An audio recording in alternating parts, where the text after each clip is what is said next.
Um, what I want to do today, when I do the coaching inside TurboMedic, and if you want to be a free member of TurboMedic, you can get the insider level for free. It's at myturbomedic.com. But when I do the coaching for people who need help passing exams or mastering topics and stuff like that, one of the things that a lot of people seem to have or that struggle with is paying attention.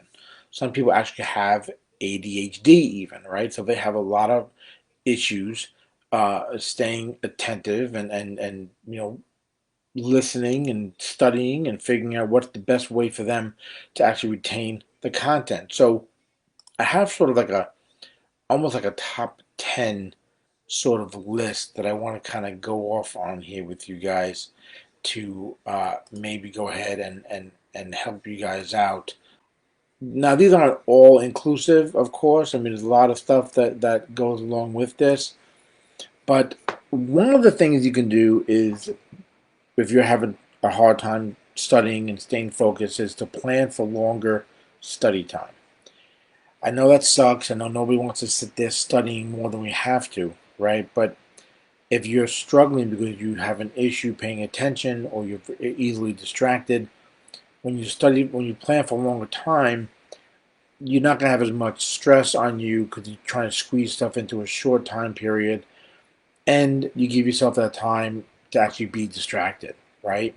Now, the second thing is to try to develop a routine so that you know exactly when that study time is going to start, when it's going to end, what time of the day.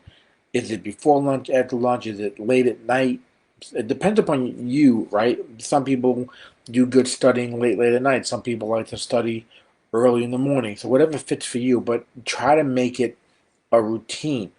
The second thing is to take frequent breaks. Listen, if you're doing a longer study time, you might have to take more frequent breaks to kind of reset your mind in order to get back into it. All right, so take frequent breaks so that when you have that longer study time, again, building that time in there so that you have more time to study if you're getting distracted more. Okay, now I talk about this in other videos. It's part of a lot of things that I talk about is to keep up with the work. Don't wait to the last minute, guys, to start studying.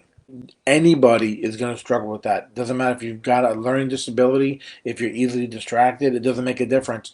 If you wait to the last minute to study, you're going to struggle. So keep up with the work and don't wait to the last minute. The best thing, I've talked about this before, read a chapter before your lecture, do your lecture, study your notes.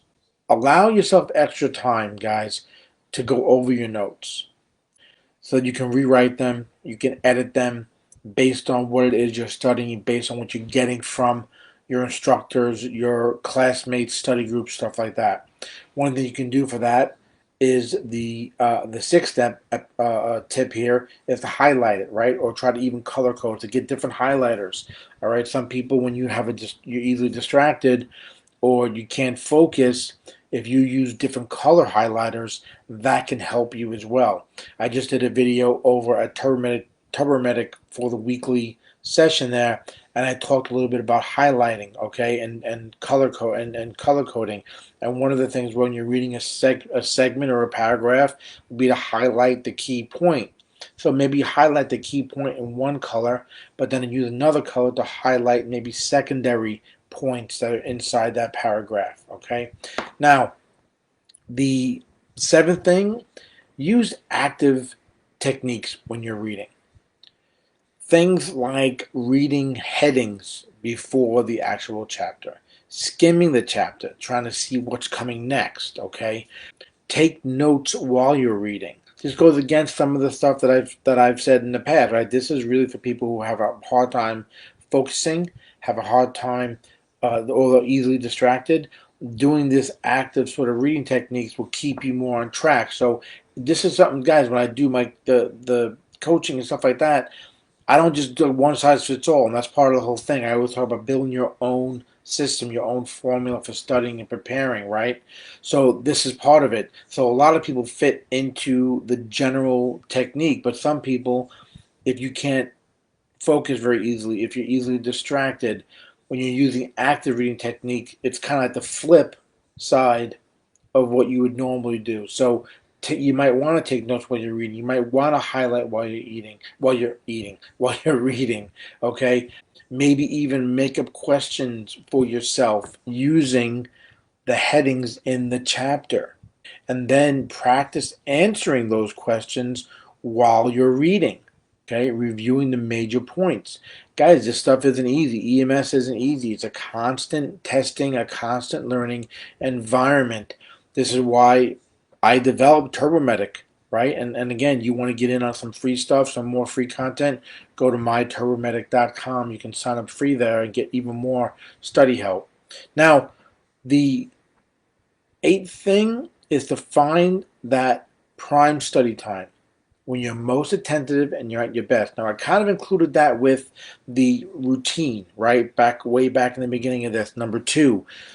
But it's important to figure that out, to find out what it is. Again, this is for you, right? This is your prime study time, not what somebody's telling you, not what the average person is, whatever.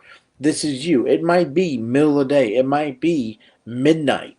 Whatever it is, when you're going to be the most attentive and be kind of at your best, to go ahead and do that. Now, the ninth thing, guys, figure out what type of environment is best for you. Some of us want absolute quiet. Some of us want some white noise, some background noise, nothing loud like a blasting music or something like that, but some white noise, some TV show that you're not really paying attention to, or some music that you can listen to in the background. Okay?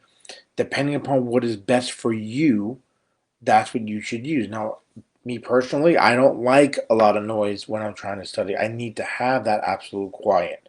I need to have my phone off. I do that even when I'm doing stuff for the internet, when I'm doing stuff for my websites and stuff. My phone is gone. I cannot be distracted with phone.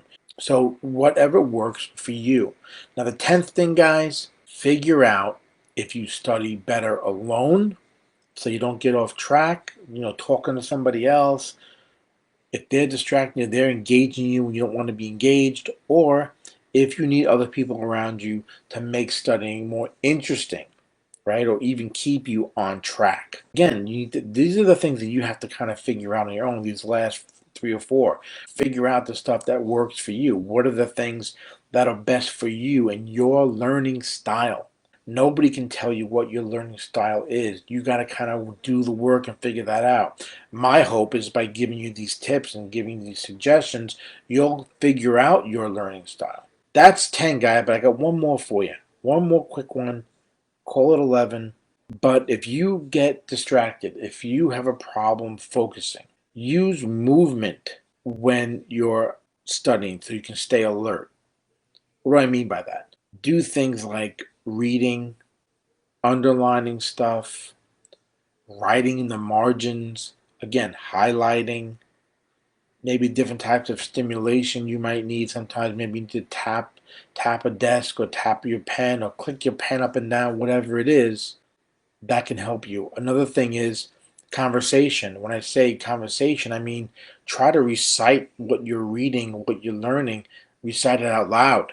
All this stuff to help you stay alert while you're studying. All right, guys, I'm going to end it there. Quick 10 minutes. Don't forget, go to myturbomedic.com. Get a free membership at the TurboMedic Insider. I'm Jim Hoffman from emsSEO.com. As always, stay safe.